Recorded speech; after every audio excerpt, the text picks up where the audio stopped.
त्याला माहित आहे की फेस टू फेस हम इंडिया के साथ लड़ नहीं सकते, इसीलिए ये प्रॉक्सी वॉर आहे. प्रॉक्सी वॉर म्हणजे फक्त हेच नाहीये की आतंकवाद आहे. आतंकवाद एक हिस्सा आहे, टेररिझम.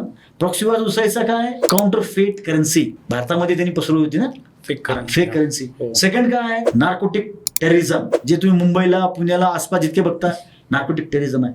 थर्ड काय आहे? इलिगल इमिग्रेशन, जे बांगलादेशपासून रोहिंग्याज वगैरे येतात ते इंडियामध्ये त्यांनी बसवतात. प्रत्येक मोठ्या सिटीमध्ये त्यांनी बसवलेलं आहे. नंतर काय? There is called as love जिहाद, to convert and reconvert people.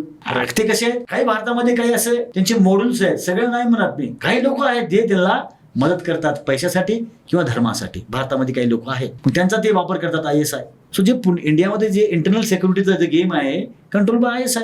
परत ते सपोर्ट करतात नॉर्थ ईस्ट मध्ये, परत ते बांगलादेशला सपोर्ट करत होते. So they want to bleed India by 1000 cuts. तर हे त्या मोठ्या पॉलिसीचा एक छोटासा ऍक्शन आहे पहलगाम.